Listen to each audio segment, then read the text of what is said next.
magtatagal. Ang kaligayahan wala ng kamatayan.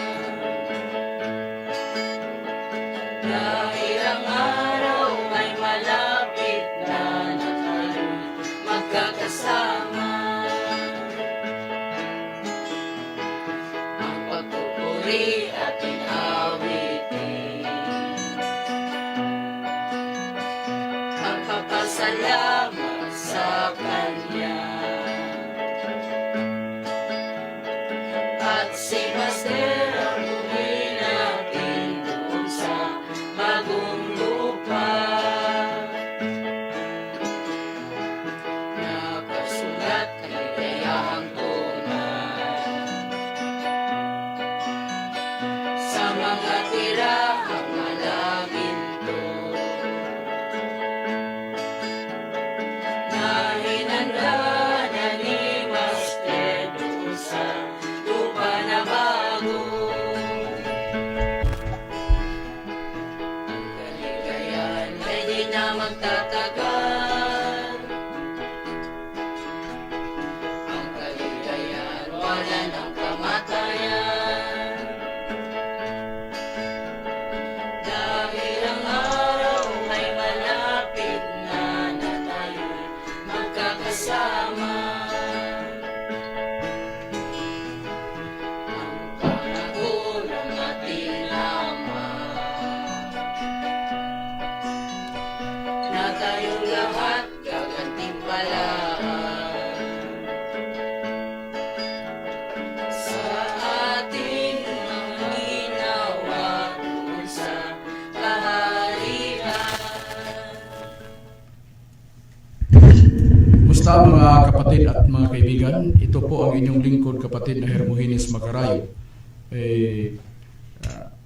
Kami po ay makapagipagsabay kaninyo sa programa na ito, ang Tatak ng Espiritu Santo para sa kaligtasan ng tao. At kami po ay umaasa na ang pagpapala ni Master ay sumasa inyo at bigyan kayo ng mabuti at malusog na pangangatawan upang sa ganun ay at sa malinaw na pag-iisip upang sa ganun ay lubos ninyong maunawaan ang mga katotohanan nga pag-aralan natin ngayon, mga katotohanan nga lahat nakasulat sa Biblia, at kung mayroon mang mga referensya nga binabasa po namin, ito ay binabasa po namin upang hindi sumalungat sa banal na aklat.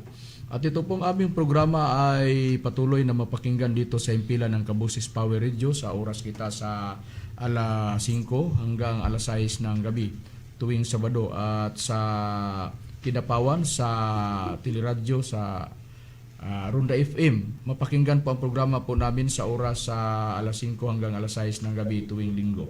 At ngayon magkasama po natin ang mga ministro ng PEDM. So naman po si Brother Danilo na po.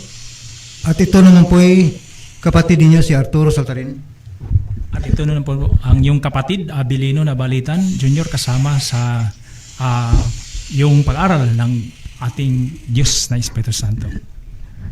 At ito naman po, Evangelista kapatid Lloyd Viñas.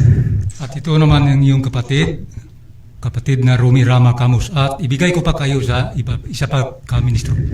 Kumusta mga kapatid at mga kaibigan? Ito po yung lingkod, kapatid na Gisril Macarayo, isa sa mga kasama niyo ngayon, at hindi sa pagtatagal, ibibigay ko kayo sa kapatid na Hermogenes Macarayo upang talakayin ang tema o paksa. Bago po natin tatalakayin ang ating paksa o tema ngayon, mga kapatid at mga kaibigan, binabati po natin ang ating pinakamahal na General President and Founder, Ma'am Lilia Tuunan, at sa magandang hapon po sa iyo, Ma'am, at sa iyong buong sambahayan.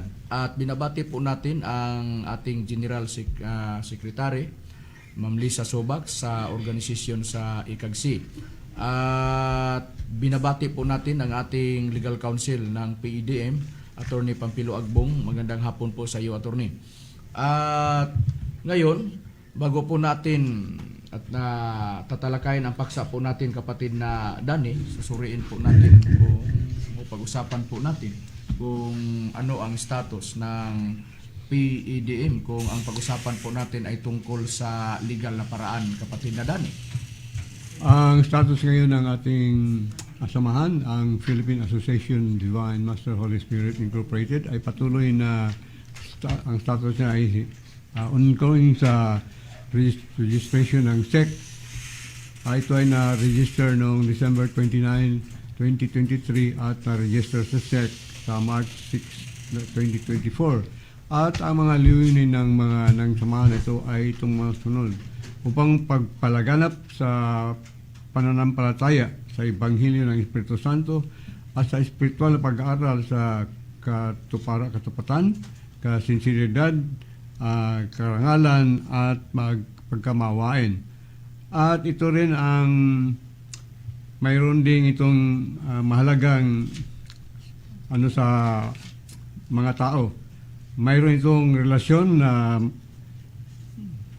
matatag o mabuting relasyon sa katayuan ng iba't ibang reliyon sa lipunan natin. At ang isa sa mga layunin na itinatag ang PEDM upang ipalaganap ang pananalig sa tao diyan sa Espiritu Santo, at ang isa sa mga ang pinakasintro kapatid na Dani ay tungkol sa panggagamot. Kung mayroon mang pagbigay sa mga tao na mayroong nararamdaman na mga sakit, at magbibigay po ng tulong sa pamamagitan ng paggamot, sa pamamagitan ng ibinigay ni Master na mga salita po sa mga nasa loob ng PEDM. Ito po ang layunin bakit na itatag ang relihiyon na PEDM. Ngayon, puntahan na po natin ang Biblia.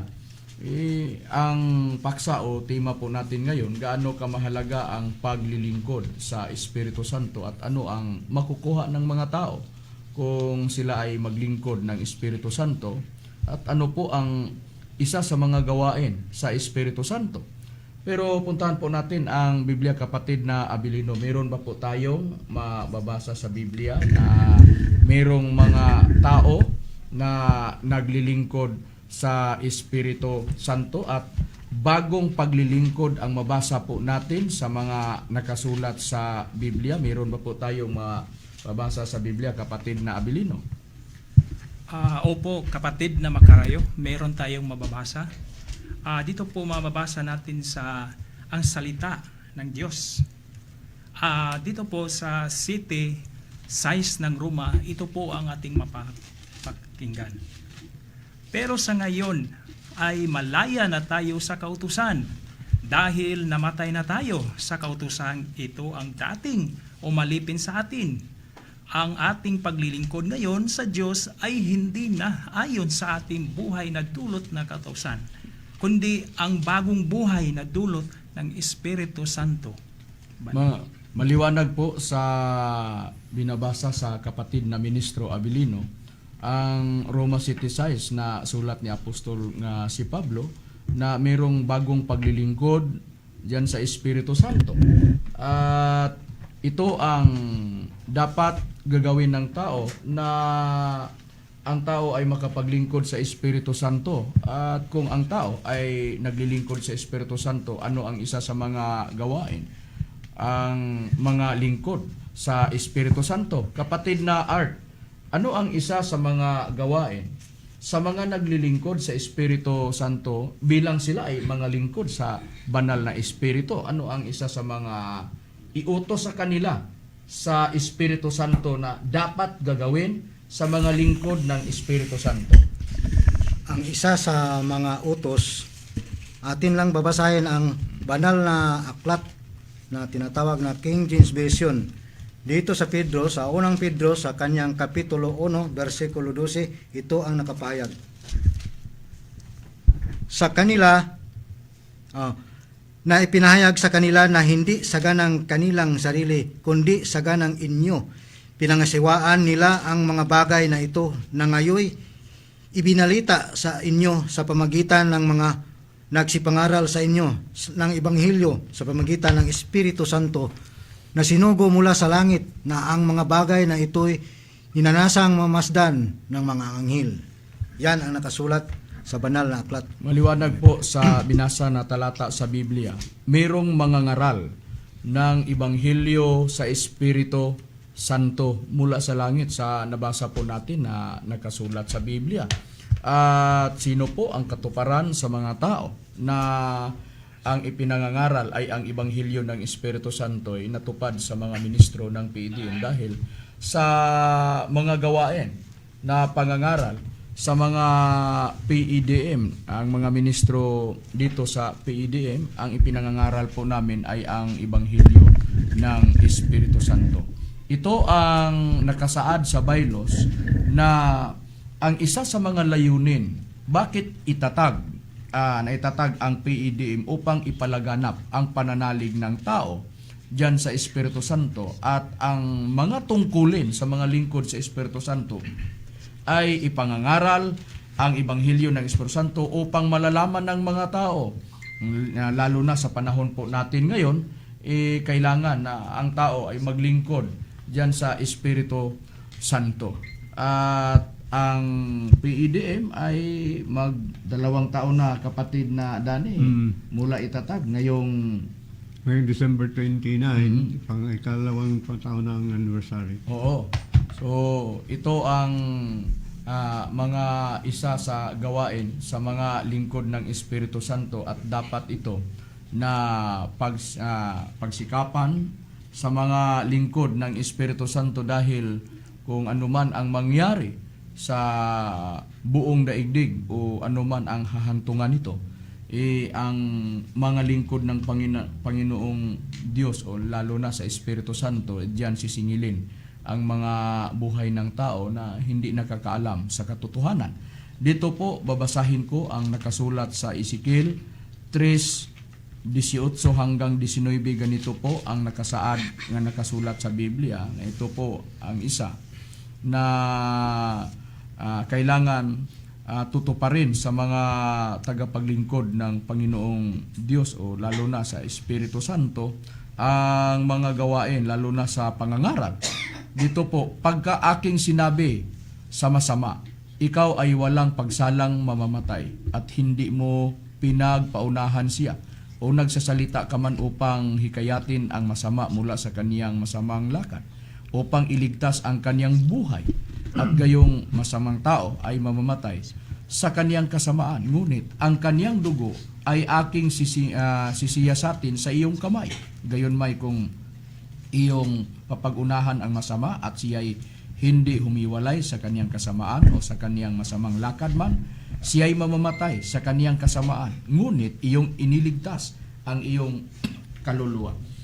Sa nabasa po natin na nakasulat sa Biblia, maliwanag po mga giliw po naming tagapakinig sa programa na ito, ang tatak ng Espiritu Santo para sa kaligtasan ng tao na mahalaga sa isang lingkod ng Panginoong Diyos na Espiritu Santo na tutuparin ang mga tungkulin bilang mangangaral. Dahil pagdating sa araw na mayroong mga tao na namamatay at hindi sinasabihan ng mga lingkod na sa Espiritu Santo ay sisingilin sa Panginoong Diyos sa kamay sa kaniyang mga lingkod ang mga tao na hindi nakakaalam lalo na sa katotohanan. Ito po ang dapat tandaan sa lahat ng mga lingkod ng Espiritu Santo. At hindi lang ito ang pangangaral ang dapat magsikap ang tao na makapaglingkod siya sa Espiritu Santo at makapangaral siya sa Espiritu Santo. Ipangangaral niya ang aral ng Espiritu Santo upang ang tao ay malalaman po sa mga tao ano kamahalaga ang paglilingkod sa tao diyan sa Espiritu Santo. At mayroon pang isa na ibigay, hindi lamang ang pangangaral, kundi pati na ang panalangin. Ibibigay diyan sa mga lingkod, sa mga tao na naglilingkod sa Espiritu Santo. Mayroon ba po tayong mababasa sa Biblia, kapatid na Jisrael, na mayroong panalangin diyan sa Espiritu Santo? Meron po, kapatid na Makarayo. Ito po, basahin natin sa aklat ng Judas, Kabanata 1 sa talata 20. Ito po ang nakapahayag. Ngunit ngayon, mga minamahal, papagtibayin ninyo ang inyong sarili sa inyong lubhang banal na pananampalataya na nanalangin sa Espiritu Santo. Mayroong panalangin sa Espiritu Santo. At ang isa sa mga nakasulat sa Biblia na importante para sa tao ay makapaglingkod sa Espiritu Santo, at ang isa naman makatanggap sa panalangin upang ang pagdadasal niya ay pakinggan ng Panginoong Diyos, dahil ang diyan siya naglilingkod sa banal na Espiritu Santo.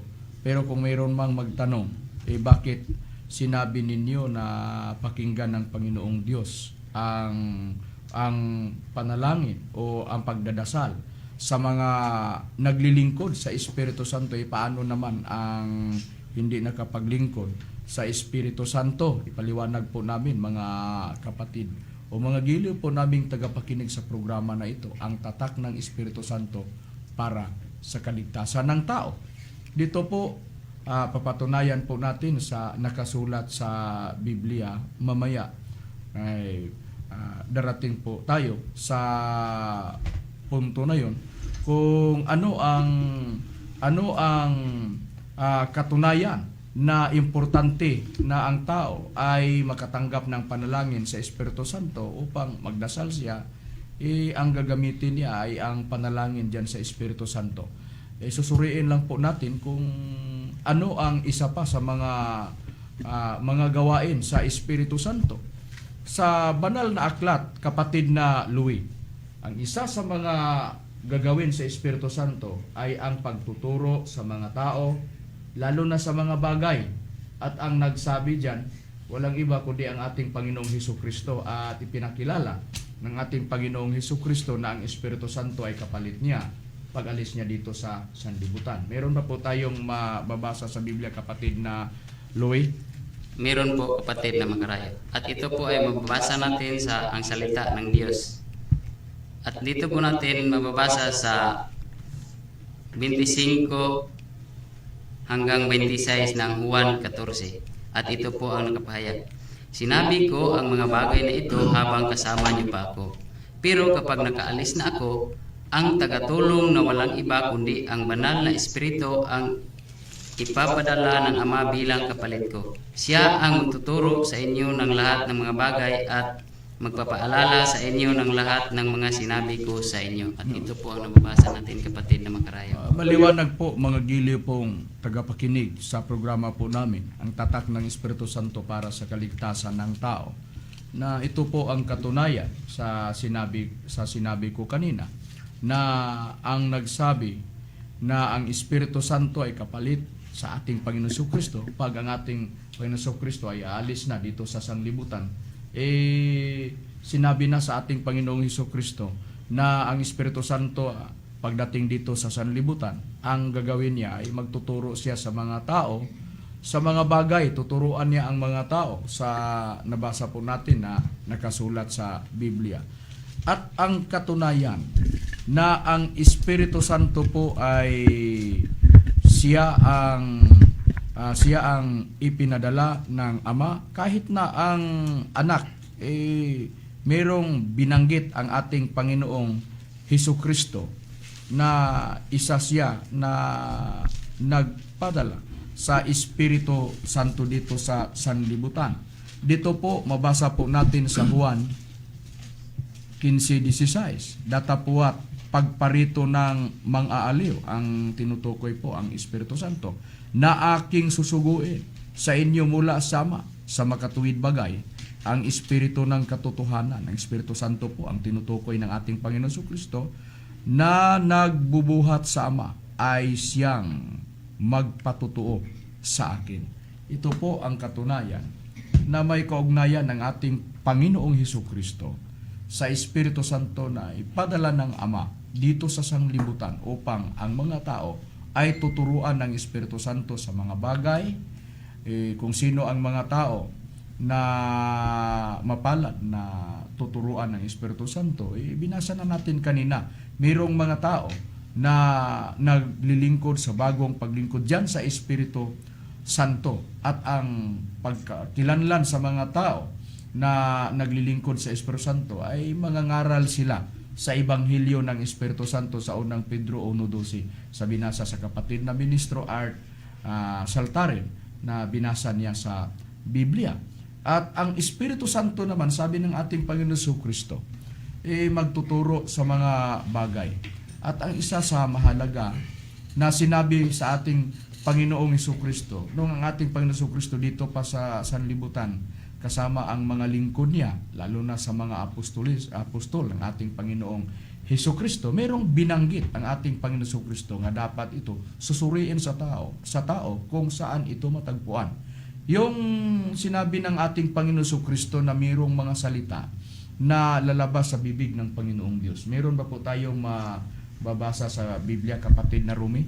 Mayroon din mababasa natin, kapatid na Karayo, dito na aklat ng Mateo sa Kabanata 4 at sa talatang 4. Datapuat siya'y sumagot at sinabi, nasusulat, hindi sa tinapay lamang mabuhay ang tao, kundi sa bawat salitang lumalabas sa bibig ng Diyos. Ito ang katunayan, mga giliw po namin tagapakinig sa programa na ito.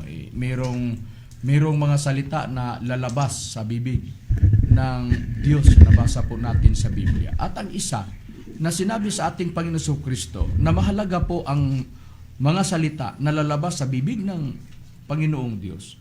Yung binanggit ng ating Panginoon Jesucristo na hindi sa tinapay lang mabubuhay ang tao, kundi sa bawat salita na lumalabas sa bibig ng Diyos. Gaano kamahalaga ang ituturo sa Espiritu Santo? Pagdating kung ang tao, halimbawa, wala nang makakain ang mga tao, mayroong pangako ang ating Panginoong Jesucristo. Hindi lang sa tinapay mabubuhay ang tao, kundi sa bawat salita na lumalabas sa bibig ng Diyos. Ito ang dapat susuriin ng tao at hahanapin ng mga tao saan matagpuan ito ang mga salita na ang nagtuturo ay ang Panginoong Diyos. Kung pakinggan po natin ang ating Panginoon Jesucristo sa Juan 14:25 at 26 sa binasa sa kapatid na ministro, kapatid na Louie, ang Juan 14:25-26 na ang Espiritu Santo ay magtuturo sa lahat ng mga bagay. Ibig sabihin ng ating Panginoong Jesucristo, kung meron mang magtuturo sa mga salita, lalo na sa panahon natin ngayon, hindi tayo kasali ng mga apostol na naglilingkod sa ating Panginoong Jesucristo, ni sa mga kasamahan sa mga apostol na naglilingkod sa ating Panginoong Jesucristo noon, sa panahon ng ating Panginoong Jesucristo. Ang sinabi ng ating Panginoong Jesucristo, pag siya'y aalis dito sa sanglibutan, ang kapalit niya walang iba kundi ang Espiritu Santo. Ang nakasulat sa Juan 14:25 hanggang 26 at ang Mateo 4:4 na mayroong mga salita na lumalabas sa bibig ng Diyos at ang magtuturo ang Espiritu Santo, patunayan po natin sa banal na aklat. Mayroon ba po tayong mababasa sa Biblia, kapatid na Abilino, na ang Espiritu Santo siya ang magtuturo sa mga salita, siya ang magbigay at kalooban ng Espiritu Santo na ang tao ay makatanggap sa salita na inihalintulan sa espada o tabak? Mayroon ba po tayong mababasa sa Biblia? Opo, kapatid na Makarayo, once na nakita natin at tumanggap bilang paglingkod ng Diyos Espiritu Santo, ay ito rin dapat ating isuotin. Na dito natin mababasa sa 6:17 ng Epeso.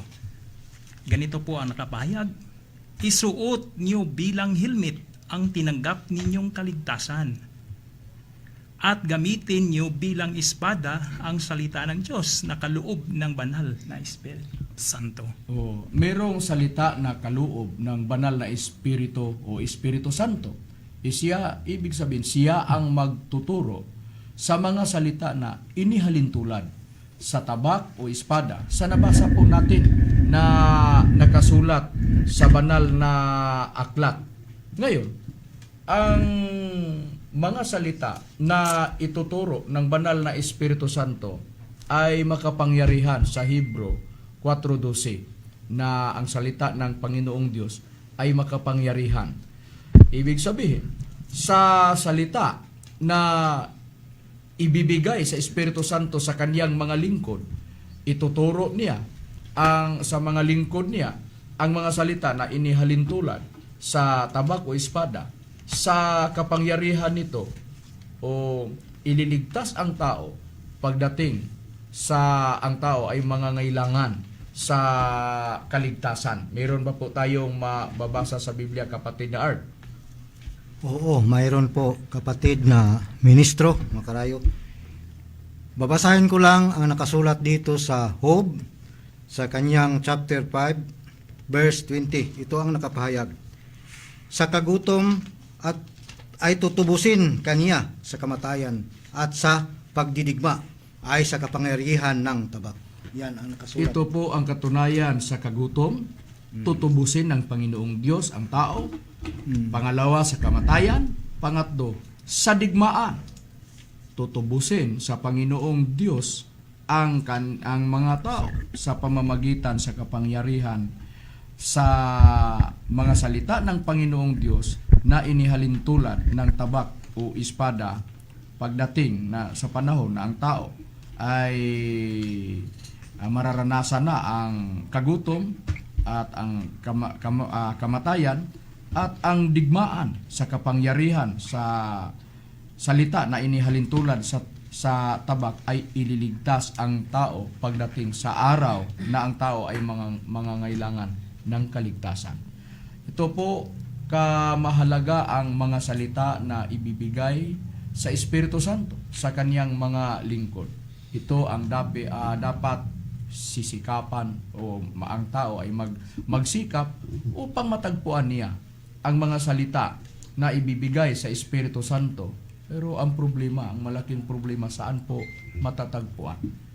Ito ang dahilan bakit ang mga ministro hindi kami tumigil sa pangangaral sa Ebanghelyo ng Espiritu Santo upang malalaman ng mga tao na sa panahon natin ngayon ay ang Espiritu Santo ay nagtuturo sa mga salita, lalo na sa mga kagaya ng sinabi ni Apostol nga si Pablo sa Efeso 6:17 na kailangan tatanggapin ng mga tao ang mga salita na ang magbigay walang iba kundi ang Espiritu Santo, dahil ang Espiritu Santo siya ang magtuturo sa mga bagay at sa mga salita. At ang sinabi ng ating Panginoon Jesucristo, ang Espiritu Santo ay isang tagapagligtas. Ang nagsabi diyan, ang ating Panginoon Jesucristo, ang mga ministro ng PIDE binabasa lang ang sinabi ng ating Panginoon Jesucristo diyan sa banal na aklat. Pero kapatid na Dani, parang mapatunayan po natin, baka mayroong magsasabi sa isip nila na ang binanggit po natin na ang Espiritu Santo ay tagapagligtas, sa isip lang natin, sarili lang natin pag-iisip at sa sarili nating pagsasalita upang ang mga tao ay sabihan natin na ang Espiritu Santo tagapagligtas. Puntahan natin ang Biblia. Mayroon pa po tayong mababasa para mapatunayan natin na ang Espiritu Santo ay tagapagligtas din kung ang ating Panginoon Jesucristo ang ating pakinggan. Well, para mawalan pagduda ng mga tao na nakikinig sa atin, kapatid na makarayo, basahin natin ang pahayag ni Kristo dito sa John chapter 14 verses 15 to 17 sa The Passion Translation. Ito ang pahayag ng ating Panginoong Kristo. Loving me empowers you to obey my command, and I will ask the Father, and He will give you another Savior, the Holy Spirit of truth, who will be with you, a friend like me, and He will never leave you. The world won't receive Him because they cannot see Him or know Him, but you know Him intimately because He remains with you and live inside you. So, sa atin sa Tagalog version, translation, sabi ni Kristo, ang pag-ibig niyo sa akin ang nagbigay ng kapangyarihan sa pagtupad sa aking mga utos. At ako'y hihingi sa Ama upang kayo ay bibigyan ng ibang tagapagligtas o tagapagtanggol, ang Espiritu Santo sa katotohanan, na maging kaibigan niyo katulad ko at hindi niya kayo iwanan. Ang sanlibutan ay hindi makakita o makatanggap sa kanya dahil hindi siya makikita, hindi siya makita nila o makilala. Pero kayo, kilala na niyo siya dahil manatili siya sa inyo at nasa loob siya sa inyo. Maliwanag po sa nabasa po sa Biblia na ang Espiritu Santo ay tagapagligtas. Ngayon, ang Espiritu Santo siya ang tagapagligtas. Ano ang isa sa gagawin para ang tao ay maliligtas? Sa pamamagitan sa mga salita at sa mga bagay na ibibigay ng Espiritu Santo, ituturo niya sa mga tao na naglilingkod sa Kanya. At ang isa sa gagawin ng Espiritu Santo ay tatakan ang mga tao sa tatak ng Espiritu Santo para sa ikatutubos sa mga tao pagdating sa araw na itinakda. Meron ba po tayong mabasa sa Biblia, kapatid na Jisrael? Meron po, kapatid na makarayo. Ito po ating basahin sa aklat ng Episo sa Kabanata 4 sa talata 30. Ito po ang nakapahayag. At huwag ninyong pighatiin ang Espiritu Santo ng Diyos, na sa Kanya kayo ay tinatakan hanggang sa kaarawan ng pagtutubos. Maliwanag po sa ating nabasa, kapatid na makarayo, ang Espiritu Santo po ay siyang tatak sa araw ng pagtutubos. Mayroong tatak sa Espiritu Santo para sa araw na tutubusin ng Panginoong Diyos ang Espiritu Santo sa pamamagitan sa tatak ng Espiritu Santo. Importante, mahalaga ito para sa tao, ang tatak ng Espiritu Santo para ikatutubo sa tao pagdating sa araw na itinakda. At sa ibang translation, kung basahon ito nga natalata sa Episo 4:30 sa Cebuano at isali na po natin sa wikang Pilipino, sa 4:30 ng Episo, ganito po ang nakasaad: at huwag ninyong bigyan ng kalungkutan ang banal na Espiritu ng Diyos, sapagkat ang banal na Espiritu, ang Espiritu Santo, ang siyang tanda o tatak na kayo'y sa Diyos, at siya, ang Espiritu Santo, ang katiyakan ng kaligtasan niyo pagdating sa araw ng paghuhukom. Pagdating sa araw ng paghuhukom, ang kaligtasan ng tao ay nasa Espiritu Santo, dahil ang Espiritu Santo, sabi ng ating Panginoon Kristo, ay siyang tagapagligtas at mayroon siyang mga lingkod na naglilingkod sa Kanya, at siya ang magtuturo at magbibigay ng mga salita at mga bagay na ibibigay sa Espiritu Santo sa kanila. At ang pinaka-importante para sa tao, ang mahalaga para sa tao, na magatanggap siya o matatakan siya ng tatak o tanda ng Espiritu Santo para sa kaligtasan pagdating sa araw ng paghuhukom. At saan ito maisulat ang tatak ng Espiritu Santo? Diyan maitatak sa noo ng mga tao. Meron pa po tayong mababasa sa Biblia, kapatid na Louie? Meron po, kapatid na makarayo. At ito po ay mabasa natin sa nakasulat sa 2-3 ng Apokalipsis 7. Ganito po ang nakasaad: at nakita ko ang ibang anghel na umakyat mula sa sikatan ng araw, na taglay ang tatak ng Diyos na buhay. At siya'y sumigaw ng tinig na malakas sa 4 na anghel na pinagkaloobang maipahamak ang lupa at ang dagat. 3. Na nagsasabi, huwag ninyong ipahamak ang lupa, kahit ang dagat, kahit ang mga punong kahoy, hanggang sa aming matatakan sa kanilang mga noo ang mga alipin ng ating Diyos. Sa nabasa po sa Biblia, mayroong mga bagay na na mahalaga para sa tao, na matamo ng tao, ang tatak ng Espiritu Santo para sa kaligtasan. At binasa po natin sa Biblia kung saan ito maisulat, ang tatak ng Espiritu Santo, diyan sa mga noo ng mga tao sa nabasa po na talata sa binasa po sa kapatid na ministro, kapatid na Louie.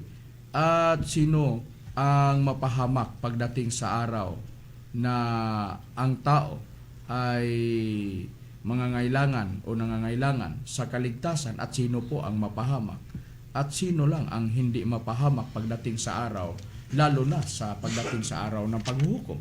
Walang iba kundi ang mga tao ang nanatatakan ng tatak ng Espiritu Santo sa kanilang mga noo ang makasiguro pagdating sa araw ng paghuhukom, sa binasa po natin na nakasulat sa Biblia sa Efeso 4:30. Pero sa Biblia, mayroon pa po tayong mababasa na pagdating sa araw na sa kapahamakan, ang mapahamak ang mga tao lang na walang tatak o tanda sa Espiritu Santo sa kanilang mga noo. Mayroon ba po tayong mababasa, kapatid na Dani? Mayroon tayong mabasa niya na kapatid na Makarayo, at ito ay nakasulat sa aklat ng Apokalipsis sa versikulo 9, kapitulo 9, versikulo 3 hanggang 4. Ito ang pahayag. At langag silabas sa usok ang mga balang sa lupa, at binigyan sila ng kapangyarihan na gaya ng mga alakdan sa lupa na may kapangyarihan. At sinabi sa kanila na huwag ipahamak ang damo sa lupa, ni ang anumang bagay na sariwa, ni ang anumang punong kahoy, kundi ang mga tao lamang na walang tatak ng Diyos sa kanilang mga noo.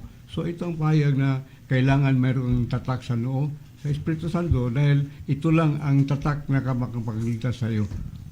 Sa nabasa po sa Biblia na mayroong mga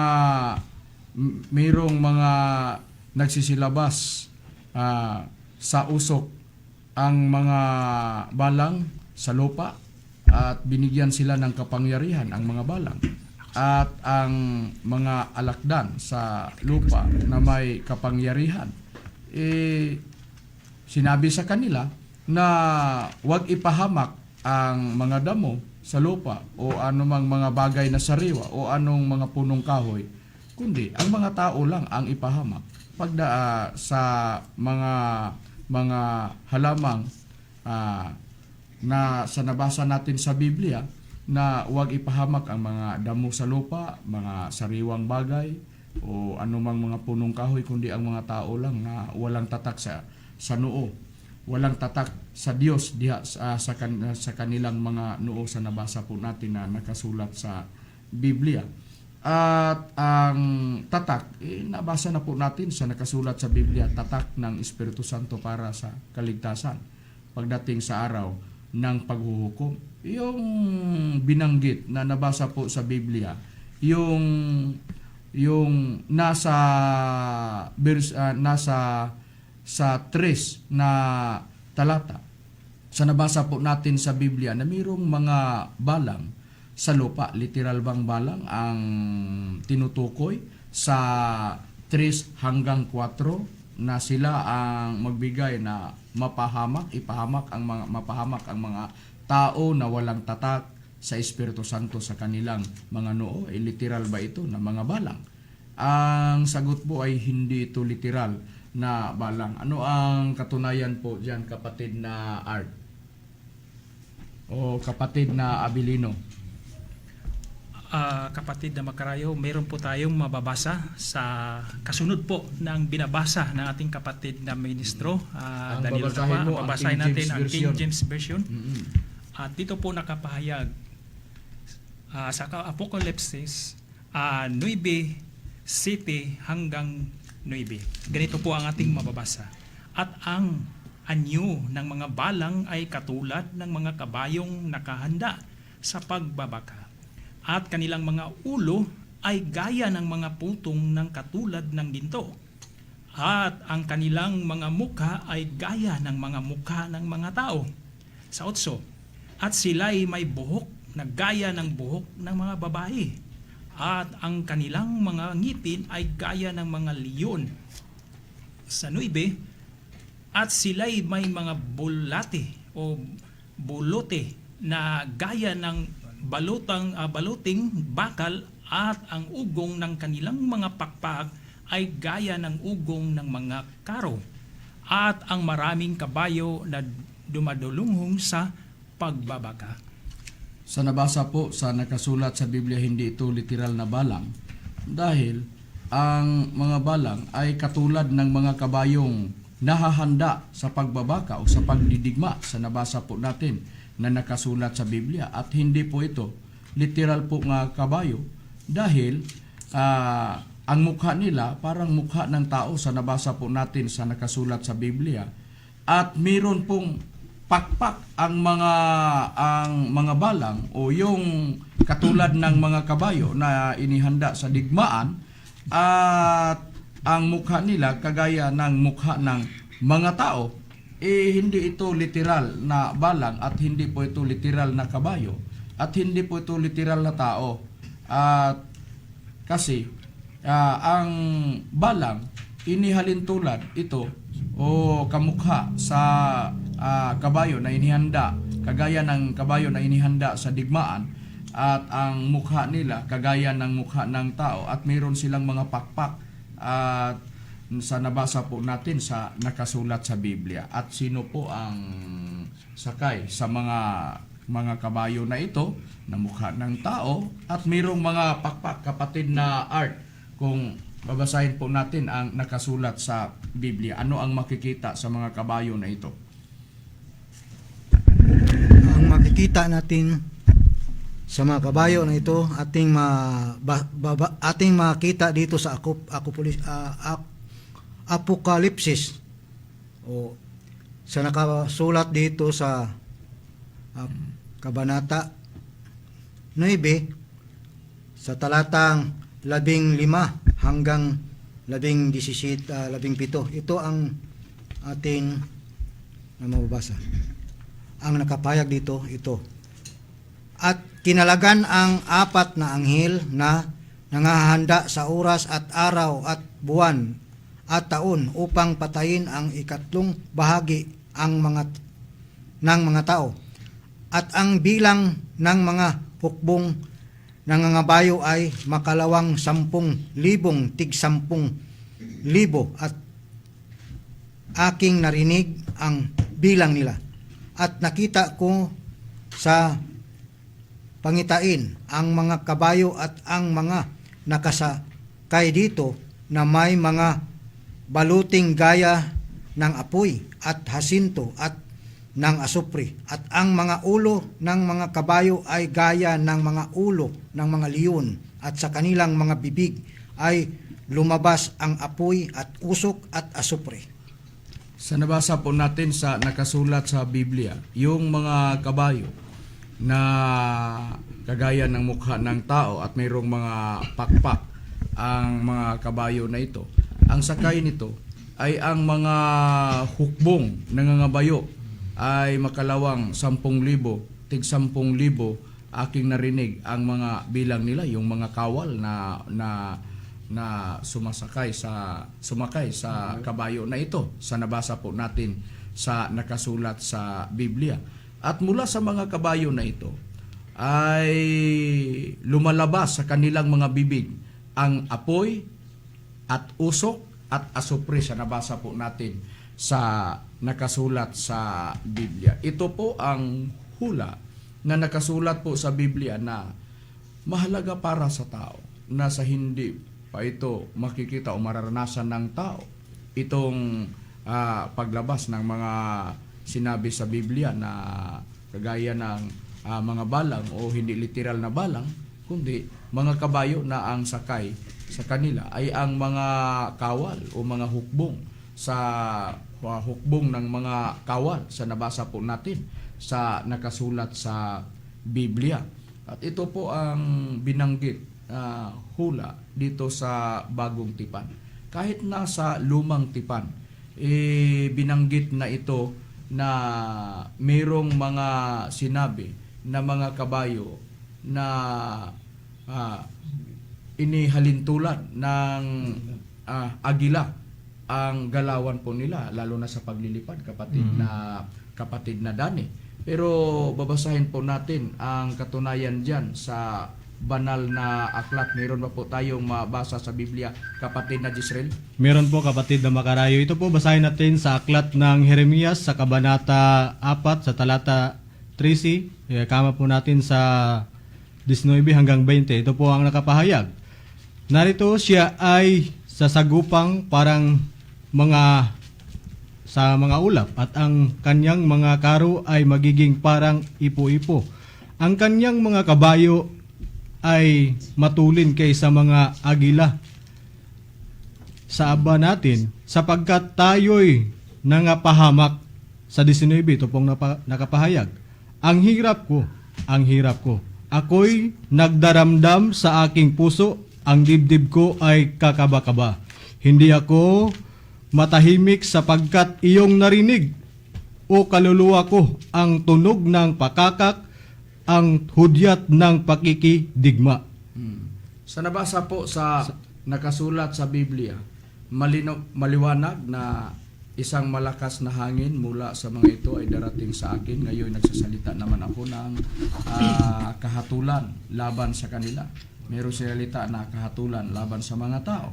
At narito, sasagupang parang mga ulap ang kaniyang mga karo at nagiging parang ipo-ipo ang kaniyang mga kabayo.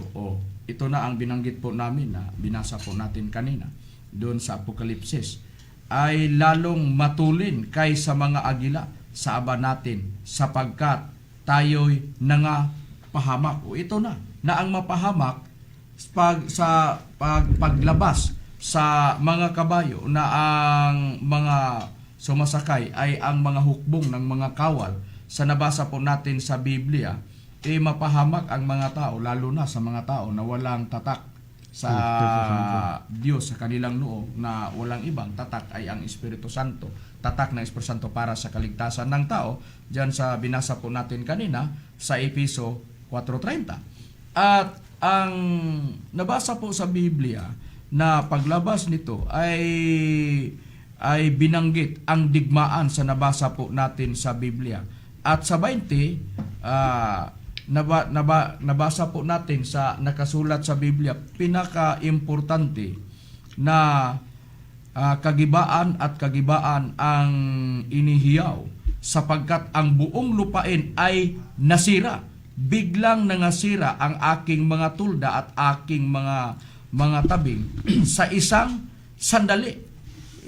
Sa isang sandali lang, kapatid na Dani, biglang mga sisira ang mga tulda at lalo na sa mga itinayo ng mga tao na narito sa sanlibutan, sa nabasa po natin sa nakasulat sa Biblia. At kailan ito mangyari? Pag lumabas na, lalo na ang mga kabayo na ang binanggit doon sa Apokalipsis kanina, 9:15 hanggang 17, ang hukbong ng mga kawan sa nabasa po natin sa nakasulat sa Biblia. Ang mga kabayo sa versikulo 13, matulin kaysa mga agila. Ang paglilipad nila, kapatid na Dani. Kung tingnan po natin sa mga history, ano ito, ano ang sa pagkatawag ito, yung mga kabayo na matulin kaysa mga agila? Bago ko sagutin yan, kapatid na Hermaines, noon kasi una nang sinulat ng mga sugo ng Diyos, mga alagad ng Diyos, ang mga hula dito sa Biblia, lalo na sa Apokalipsis na sinulat ni Juan at sa kay Jeremias, ang nakita nila ay future na, yung digmaan sa future, so maabot. Ang nakita nila ng mga kabayo na lumilipad na kasimbilis ng agila at saka sumisira ng mga bagay dito sa lupa.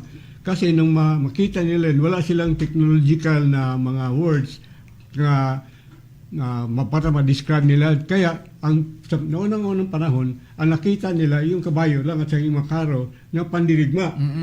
Pero kung alam nila nilarawan nila, hindi nila alam kung anong term nila gagamitin. So, tulad nila sa kabayo, panggera, at saka yung mga karo ng panggera. Gaya ng mga balang. Ganyan. Na ang epekto nito ay hindi lumisira nito ang mga bagay ba dito sa lupa, kundi ang mga tao lang na walang tatak sa Diyos sa kanilang mga loob. Ngayon, sa panahon natin ito ng nilarawan nasa digmaan, ina-explain sa ating panahon ngayon kung ano yung nakita ng mga propeta nung una na kabayo na lumilipad na parang agila kasi bilis ang agila. Kasi ang nakita nila mga jet fighters yun, mga helicopters, at saka ang bomba na ginagamit, lalo na yung bomba na hindi masisira yung mga pananim, yung mga fresh na mga kahoy. Dahil ang mayroon ngayon bomba na inimbento ng Amerika ang tinatawag na neutron bomb. Na ang sisirain sa neutron bomb, mga tao lang. Hindi masisira yung mga tanim.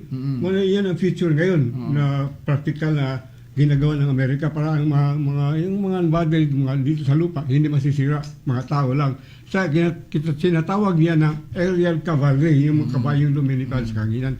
At ang nasulat na yan sa referensya na mababasa natin sa aerial cavalry ay sa sinulat ni Buwak, Lawson at Anderson sa kanilang aklat na World History na sa pahina 476. So iyan ang describe ng aerial cavalry pag-explain sa mga nakita ng mga propeta ang kasulat sa Apocalypse at sa kag Jeremias. Oo. So ito ang katuparan sa ngayon mga kapatid at mga giliw po naming tagapakinig sa programa na ito, ang tatak sa Espiritu Santo. Kaya nga sa bago pa ito mangyari, karapat dapat na ang mga tao ay madatnan na nakapaglingkod sa Espiritu Santo at natatakan ng tatak ng Espiritu Santo para ikaliligtas pagdating sa araw ng paghuhukom. Dahil ang buong lupa dito sa buong mundo ay nilalamon ng sumpa ng Panginoong Diyos. Meron pa po tayong mababasa sa Biblia, kapatid na Louie. Meron po, kapatid na makarayo. At ito po ay mababasa natin sa size ng Isaias 24. Kaya't nilamon ng sumpa ang lupa at silang nagsisitahan doon ay nangasumpungang salarin.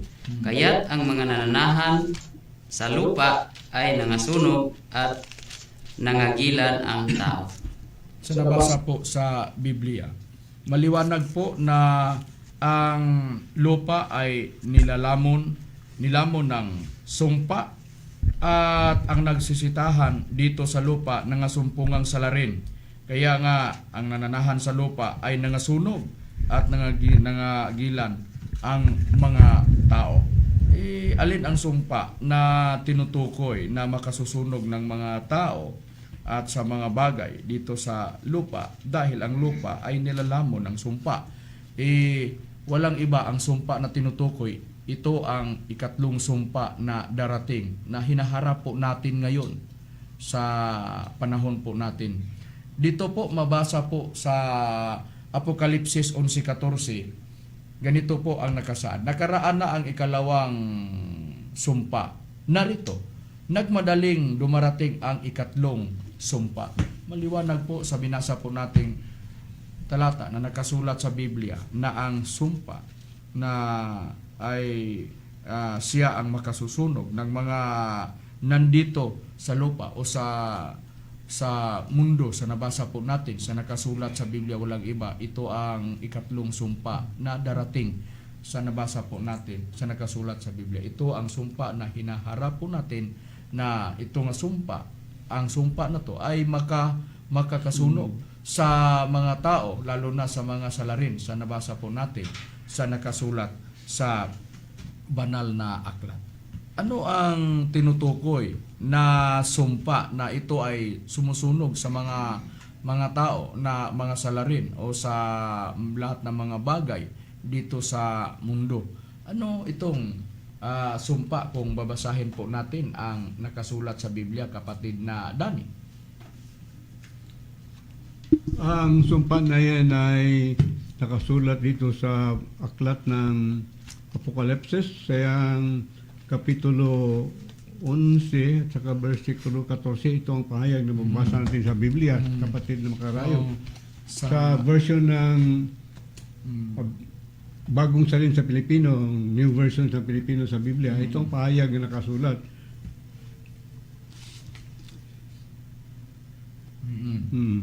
Sa 42:25. 25, ito ang pahayag na mabasa natin.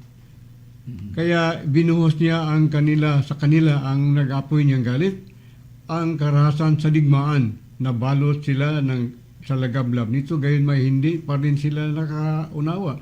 Nilamon sila nito ngunit hindi pa rin sila o hindi nila ito binulay sa kanilang mga puso. So galit ito ng Panginoon na tinatawag na digmaan ibinungo sa tao. Kapatid ng Karayo. Oo.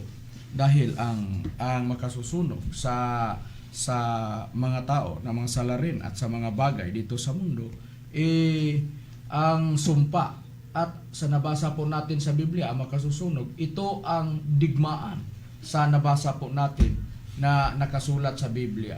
So nangyari ang unang digmaan sa 1914. Pangalawang digmaan, kapatid na Dani. Kailan ito nangyari?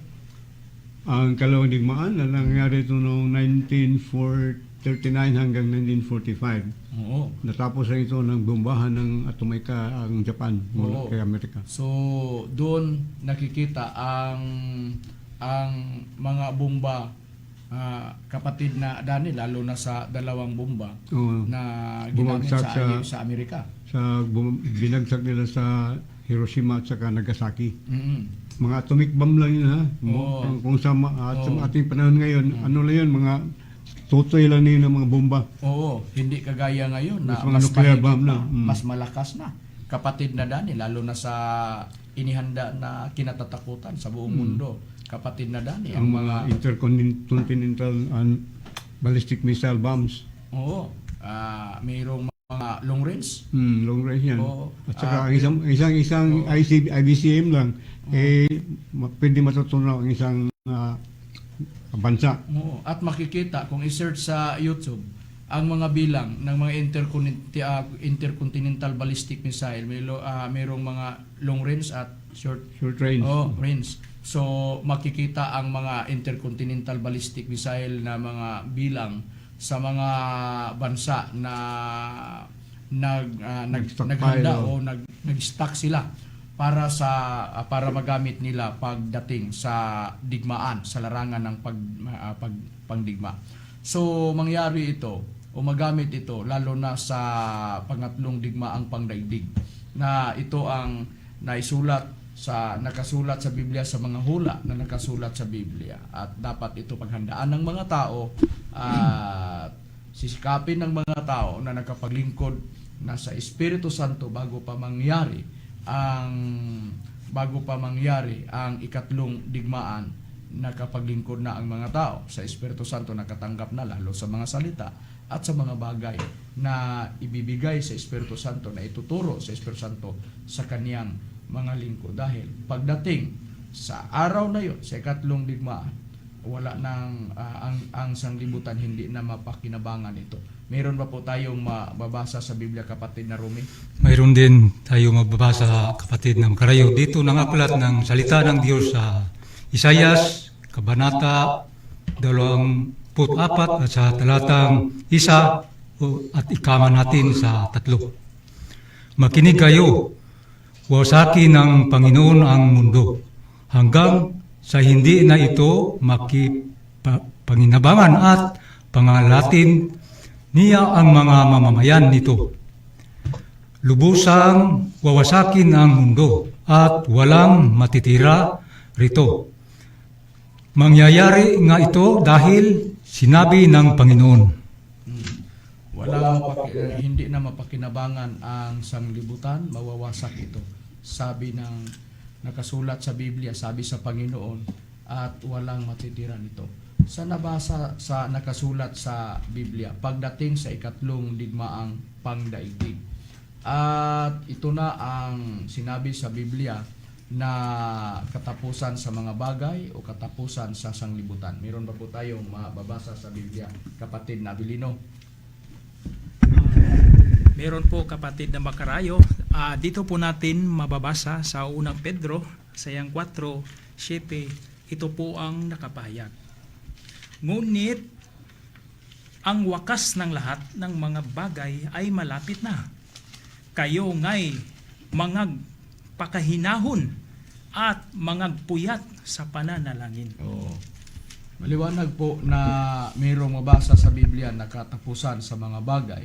At kung babasahin ito dito sa salita ng Diyos sa unang Pedro 4:7, malapit na ang katapusan sa mundo.